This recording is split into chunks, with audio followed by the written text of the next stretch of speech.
Doctor Zakir Naik کے بارے میں علماء کا موقع ہے. بہت سے علماء ڈاکٹر ذاکر نائک پر تنقید کرتے ہیں کہ وہ عالم نہیں، اور کچھ لوگ ان کو مجدد کا درجہ دیتے ہیں. کیا ڈاکٹر ذاکر نائک کو سننا درست ہے یا نہیں؟ حبیب صاحب سعودی عرب سے. دیکھیے، ڈاکٹر ذاکر نائک کے بارے میں افراط و تفریط ہے. کچھ لوگ تو ان کو بہت ہی بڑھا دیتے ہیں. کہ کل میرے پاس وراثت کے مسائل کے لیے لوگ آئے تھے تو میں نے ان کو مسئلہ بتایا. بنوری ٹاؤن کا فتویٰ بھی تھا ان کے پاس. میں نے کہا کہ یہ بھی فتویٰ وہی ہے جو میں بتا رہا ہوں آپ کو. تو علماء، میں نے کہا کسی بھی مدرسے سے آپ فتویٰ لیں گے تو جو فتویٰ ساری دنیا کے مدارس کا ہے وہ اس میں ایک ہی ہے. تو وہ کہہ رہے ہیں ڈاکٹر ذاکر نائک سے ہم نے سنا ہے، کچھ یوں کہہ رہے تھے، کچھ یوں کہہ رہے تھے. تو میں نے ان سے کہا کہ دیکھیں، ڈاکٹر ذاکر نائک سے آپ نے جو سنا ہے، مجھے نہیں پتا وہ آپ سمجھے بھی ہیں کہ نہیں سمجھے، ڈاکٹر ذاکر نائک کا موقف کیا ہے، اور یہ بھی نہیں مجھے پتا کہ وہ اس بارے میں صحیح کہہ رہے تھے غلط کہہ رہے تھے. لیکن ہر شخص کی ایک فیلڈ ہوا کرتی ہے. تو میں کیا، بڑے بڑے علماء یہی بتاتے ہیں کہ ڈاکٹر ذاکر نائک کی جو فیلڈ ہے وہ ہے ادیان عالم. ان میں تقابل، بہت سارے دین مذاہب کے بارے میں ان کو بہت زبردست معلومات ہیں اور بے پناہ غیر معمولی حافظہ ہے. تو اس حافظے کی بیس پہ وہ فی البدیہی جواب دیتے ہیں. اس میں ان کی بہت تیاری ہے. تو یہ ان کی فیلڈ ہے. اس میں دنیا ان کی محتاج ہے.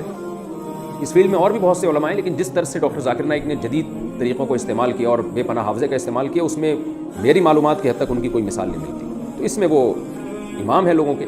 لیکن جو فقہی مسائل ہیں، جیسے وراثت کے مسئلے ہیں، اس میں تو باقاعدہ پریکٹس ہوتی ہے.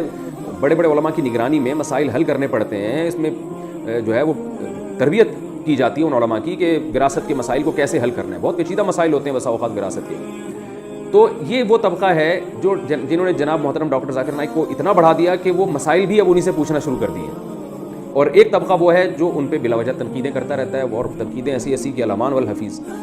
تو اعتدال کی بات یہی ہے جو حضرت مفتی تقی عثمانی صاحب جیسے بڑے علماء کی رائے ہے، اور بھی دیگر بڑے علماء کی رائے ہے کہ بھئی وہ اپنی فیلڈ کے ماہر ہیں، لیکن مسائل کے معاملے میں ان کی تحقیق نہیں ہے. وہ خود بسا اوقات یہ اعتراف کر چکے ہیں. میری ان سے براہ راست 2 دفعہ ملاقات ہوئی ہے، اور دونوں دفعہ میں انہوں نے اعتراف کیا کہ میں مفتی نہیں ہوں، مسائل میرا کام نہیں ہے.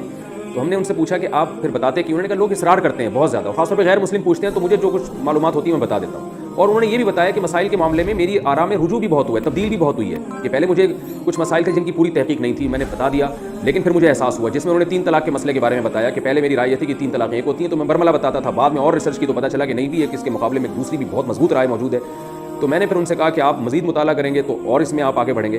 تو خیر، میری کیا اوقات ان کے سامنے، یعنی جو جس فیلڈ میں وہ چل رہے ہیں تو اس میں میری کوئی اوقات نہیں ہے. لیکن یہ کہ مسائل کے معاملے میں مفتیان کرام، اور میں کہتا ہوں ہر وہ شخص نہیں جس کے نام کے ساتھ مفتی لگا ہوا ہے، بلکہ کسی ریلائبل ادارہ اس کی کوئی ریلائبل ادارہ اس کی ذمہ داری لیتا ہو، باقاعدہ وہ کسی مضبوط ادارے میں دارالفتہ میں بیٹھتے ہیں، علماء کی نگرانی میں یہ کام سیکھا ہو. ورنہ آج پتھر اٹھاؤ مفتی نکل رہا ہے نیچے سے.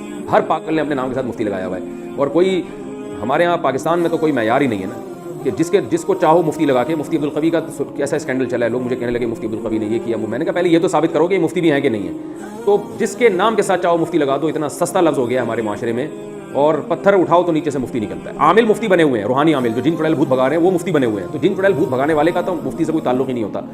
تو وہ اپنے نام روحانی ٹوپی ڈرامے جو ہیں وہ اپنے نام کے ساتھ مفتی لگا رہے ہیں. تو باقاعدہ جو بڑے بڑے دینی ادارے ہیں، ان اداروں میں چاہے وہ عرب میں ہوں، چاہے وہ پاکستان میں ہوں، بر صغیر میں ہوں، اس ادارے کا منجا ہوا کوئی آدمی ہونا چاہیے جس نے باقاعدہ پراپر طریقے سے یہ کام کیا ہو، اہل افتاء کی نگرانی میں فتویٰ سیکھا ہو، تحقیق کرنا جانتا ہو، اس فیلڈ میں ماہر ہو. صبح شام لوگوں کے روزمرہ مسائل آ رہے ہیں اس کے پاس، ان پہ ریسرچ کر رہا ہو. اس میں بہت کھوپڑی لگتی ہے، دماغ لگتا ہے، اتنا آسان نہیں ہے یہ.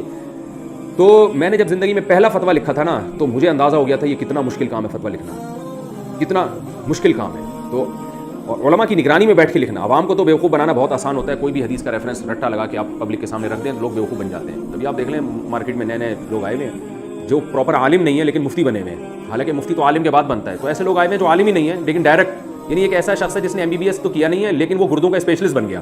تو گردوں کا اسپیشلسٹ، کڈنی اسپیشلسٹ تو بہت بعد میں جا کے بنے گا، پہلے تو سادہ ڈاکٹر تو بنے گا نا وہ. تو اب ایسے مفتی مارکیٹ میں آ رہے ہیں، محقق آ رہے ہیں مارکیٹ میں کہ وہ پراپر عالم ہی نہیں بنے، عربی گرامر تک نہیں آتی ان کو، عربی عبارات تک نہیں پڑھ سکتے، اور وہ جناب مفتی بنے ہوئے ہیں. تو یہ قیامت کی علامات ہیں. نبی صلی اللہ علیہ وسلم نے فرمایا قرب قیامت میں علماء اٹھا لیے جائیں گے اور لوگ جاہلوں کو اپنا سردار بنا لیں گے. تو اس لیے مسائل کا جو علم ہے نا، یہ بہت نازک پیچیدہ علم ہے. اس میں باقاعدہ پراپر مفتیان کرام سے رجوع کیا جائے گا، ان سے رابطہ کیا جائے گا. تو ڈاکٹر ذاکر نائک جو ہے اہل حق علماء میں سے ہیں، اہل سنت والجماعت میں سے ہیں. ہم ان سے ملے ہیں. میں کیا، بڑے بڑے علماء ان سے ملے ہیں. جو ان سے ملتا ہے ان کی تعریفیں کرتا ہے کہ اللہ نے ان کو بہت تواضع دی ہے. ان میں بڑی اچھی بات یہ ہے کہ ان کو اگر بتایا جائے کہ آپ سے یہ مسٹیک ہوئی ہے تو فوراً رجوع کرتے ہیں وہ. اور سنت کے پابند ہیں، تہجد کے پابند ہیں، دعاؤں کے پابند ہیں، معمولات کے پابند ہیں. اللہ تعالیٰ نے ان کو ان صفات سے نوازا ہے، اللہ تعالیٰ ان کی عمر میں خوب برکت عطا فرمائے، اور جو پابندیاں دنیا میں ان پہ لگی ہوئی ہیں اللہ تعالیٰ وہ پابندیاں ان سے دور فرمائے۔ اور یہی ہماری رائے ہے، ان کے عقائد میں اور اہل سنت والجماعت کے عقائد میں کوئی فرق نہیں ہے، جو عقیدہ طحاویہ میں عقائد لکھے ہوئے ہیں اسی عقائد کے حامل ہیں۔ یہ بات بہت سے علماء ان سے براہ راست پوچھ چکے ہیں، میں بھی پوچھ چکا ہوں، تو وہ یہی بتاتے ہیں کہ کوئی ان کے وہ حنفیہ، شافعیہ، مالکیہ، حنبلیہ ان چاروں مکاتب فکر کو اہل سنت والجماعت میں داخل سمجھتے ہیں۔ اگر فقہ حنفی کو فالو کرتا ہے یا فقہ شافعی کو فالو کرتا ہے اس کو برا نہیں سمجھتے، بلکہ جب میری ان سے براہ راست بات ہوئی تھی تو انہوں نے خود بتایا تھا کہ پوری دنیا میں ان کی ریسرچ کے مطابق سب سے زیادہ فقہ حنفی کو فالو کیا جاتا ہے، 50% لوگ ہیں جو فقہ حنفی کو فالو کر رہے ہیں اسلام میں، مسلمانوں میں، اور انہوں نے بتایا کہ 30% لوگ فقہ شافعی کو فالو کرتے ہیں، 17% فقہ مالکی کو، 2% لوگ فقہ حنبلی کو، اور 1% لوگ ایسے ہیں جو ان چاروں میں سے کسی فقہ کو فالو نہیں کرتے۔ تو ان کا موقف اہل سنت والجماعت کے بارے میں بہت اچھا ہے۔ جس طرح ان کے بارے میں یہ الزامات لگتے ہیں کہ وہ بالکل ہی چاروں مکاتب فکر کو غلط سمجھتے ہیں، ایسا کچھ بھی نہیں ہے، وہ بہت معتدل قسم کے ایک عالم ہیں، عقائد میں وہی عقائد ہیں ان کے جو اہل سنت والجماعت کے عقائد ہیں۔ باقی غلطی انسان سے ہوتی ہے، ہم سے بھی ہو سکتی ہے، مسائل بتانے میں ان سے بھی ہو سکتی ہے، تو ان غلطیوں کی بیس پر کسی کو گمراہی کا فتویٰ نہیں لگایا جا سکتا، بلکہ یہ کہا جائے گا کہ بھئی یہ اس معاملے میں ان سے یہ خطا ہوئی ہے اور اس کی دلیل یہ ہے، جیسے کہ علماء کا ایک بات کرنے کا طریقہ